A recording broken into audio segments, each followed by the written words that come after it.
Shalom Bapak Ibu, sahabat Samas dan keluarga damai terkasih. Kiranya Bapak Ibu dan saudara-saudaraku semua hari dalam keadaan baik, sehat dan dipenuhi sukacita. Kita bertemu kembali dalam Sapaan Damai Sejahtera hari ini, 29 Maret 2023. Renungan Samas hari ini kita ambil tema Hidup karena Kuasa Kebangkitan.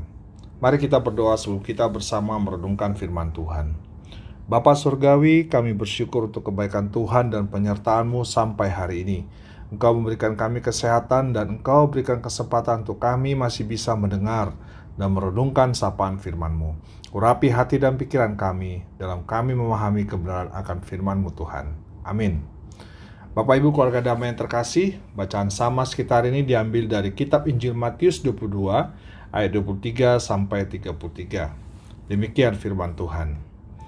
Pada hari itu datanglah kepada Yesus beberapa orang Saduki yang berpendapat bahwa tidak ada kebangkitan. Mereka bertanya kepadanya, "Guru, Musa mengatakan bahwa jika seorang mati dengan tiada meninggalkan anak, saudaranya harus kawin dengan istrinya itu dan membangkitkan keturunan bagi saudaranya itu. Tetapi di antara kami ada 7 orang bersaudara. Yang pertama kawin, tetapi kemudian mati, dan karena ia tidak mempunyai keturunan, ia meninggalkan istrinya itu bagi saudaranya. Demikian juga yang kedua dan yang ketiga sampai dengan yang ketujuh. Dan akhirnya sesudah mereka semua, perempuan itu pun mati. Siapakah di antara ketujuh orang itu yang menjadi suami perempuan itu pada hari kebangkitan? Sebab mereka semua telah beristrikan dia."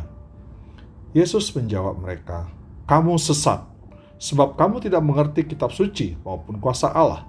Karena pada waktu kebangkitan orang tidak kawin dan tidak dikawinkan, melainkan hidup seperti malaikat di surga. Tetapi tentang kebangkitan orang-orang mati, tidakkah kamu baca apa yang difirmankan Allah ketika ia bersabda, 'Akulah Allah Abraham, Allah Ishak dan Allah Yakub.'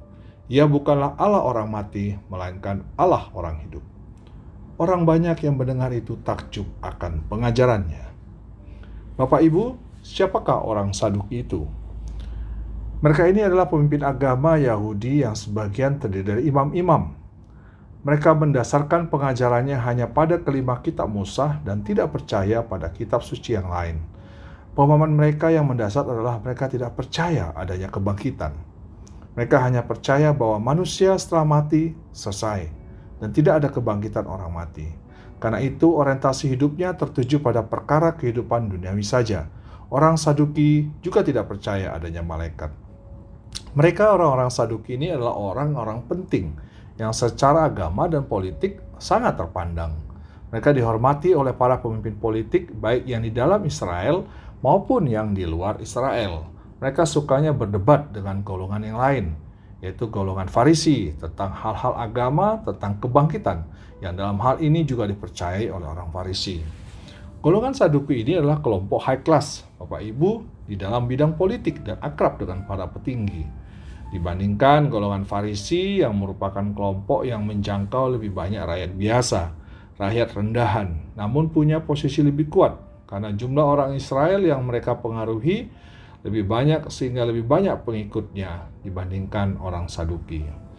Bapak Ibu, dengan membaca siapa orang Saduki ini, maka kita mempunyai gambaran bahwa sebenarnya mereka bukan orang awam yang tidak mengerti tentang kitab suci. Namun sayangnya pemahaman mereka tentang kitab suci yang mereka pahami begitu dangkal, termasuk pemahaman tentang kebangkitan.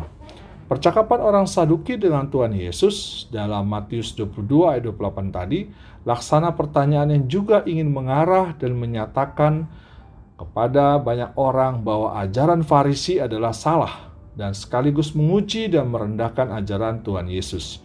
Pertanyaan mereka, siapakah di antara yang ketujuh orang itu yang menjadi suami perempuan itu pada hari kebangkitan, sebab mereka semua sudah beristrikan dia? Sebuah pertanyaan yang terlihat konyol dan tidak berbobot, sehingga Yesus menjawab dengan nada tinggi, dengan keras di ayat yang ke-29 tadi. "Kamu sesat, sebab kamu tidak mengerti kitab suci maupun kuasa Allah." Tentu kalimat Yesus ini menyentak hati orang Saduki yang selama ini mereka mengklaim diri bahwa mereka adalah pemimpin agama yang paling mengerti akan kitab suci. Kemudian Yesus menjelaskan lebih spesifik lagi di ayat 30. Karena pada waktu kebangkitan orang tidak kawin dan tidak dikawinkan, melainkan hidup seperti malaikat di surga. Ini dikatakan Tuhan Yesus menekankan kepada orang Saduki yang juga tidak percaya akan adanya malaikat. Bapak, Ibu, Saudara, orang Saduki ini menyampaikan pertanyaan kepada Yesus seperti itu adalah semata karena hanya mengandalkan hukum Musa. Hukum Musa tentang perkawinan dan keturunan dimasukkan sebagai pedoman saat manusia hidup di dunia ini. Dalam hukum Musa, apabila saudara laki tertua mati dengan tidak meninggalkan warisan, itu akan menyebabkan bermacam-macam persoalan. Yang pertama adalah garis keturunannya akan terhenti, dan ini juga berarti tidak akan ada ahli waris atau miliknya atas tanah-tanah yang dia miliki. Jadi hal ini dianggap oleh orang-orang Yahudi sebagai sesuatu yang tidak dapat diterima.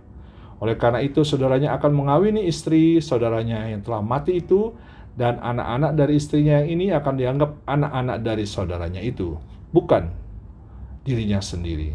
Anak-anak itu akan menjadi warisan-warisan bagi saudara yang telah meninggal itu. Dia akan membesarkan anak-anak itu bagi saudaranya itu, dan merupakan suatu kewajiban bagi seorang untuk melakukan sesuatu untuk meneruskan garis keturunan dan saudaranya yang telah meninggal itu. Jikalau begitu kasusnya, mereka mempunyai pemikiran apa yang akan terjadi apabila saudara yang kedua juga mati, tanpa meninggalkan satu anak pun bagi saudara yang telah lebih dahulu mati sebelum dia.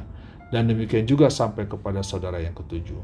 Di benak orang Saduki ini, hal ini akan menciptakan suatu keadaan yang sangat membingungkan di surga. Dengan memikirkan 7 orang laki-laki akan bertengkar mengenai istrinya. Istri siapakah sebenarnya perempuan itu? Inilah kekonyolan dalam pertanyaan orang Saduki kepada Tuhan Yesus. Tetapi Tuhan mengarahkan orang Saduki yang bertanya itu kepada hal yang lebih penting lagi, yaitu keadaan pada waktu kebangkitan terjadi, yaitu pada waktu Yesus Kristus menjadi Raja dan menerima kerajaannya di bumi ini. Tuhan Yesus mengatakan bahwa di dalam kebangkitan itu, semua orang yang telah dianggap layak untuk mewarisi kerajaan Allah yang dinyatakan di bumi ini akan hidup seperti malaikat, tidak kawin dan mengawinkan, dalam arti bukan menjalani seperti pola kehidupan di dunia. Dalam kebangkitan tidak ada kawin dan dikawinkan, tidak ada lagi suami dan istri, tidak ada lagi anak dan orang tua. Semua adalah sama seperti malaikat, semua adalah anak-anak Allah. Bapak, Ibu, Saudaraku, kuasa kebangkitan mengatasi hukum dan aturan dunia. Kuasa kebangkitan membuka pintu bagi kita manusia untuk mengarahkan orientasi hidup kita pada kekekalan dan kuasa Allah. Hal ini terlihat pada leluhur Israel, yaitu Abraham, Ishak, dan Yakub. Walau mereka sudah mati, namun Allah Israel disebut sebagai Allah Abraham, Ishak, dan Yakub, karena Allah Israel adalah Allah orang yang hidup, dinyatakan dalam ayat yang ke-32 tadi. Para leluhur Israel yang sudah meninggal itu hidup karena kuasa kebangkitan menghidupkan mereka. Allah kita adalah Allah orang yang hidup. Kematian bukanlah akhir dan selesai seperti pemahaman orang Saduki. Kematian bukan akhir dari segalanya. Kematian adalah pintu untuk mengalami kehidupan kekal bersama Allah di surga.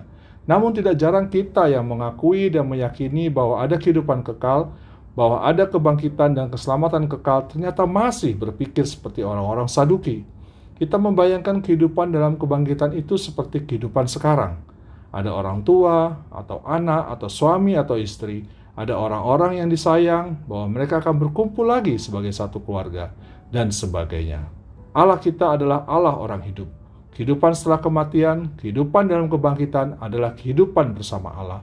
Bukan lagi kehidupan bersama keluarga, sahabat, dan kenalan, namun kehidupan bersama-sama anak-anak Allah.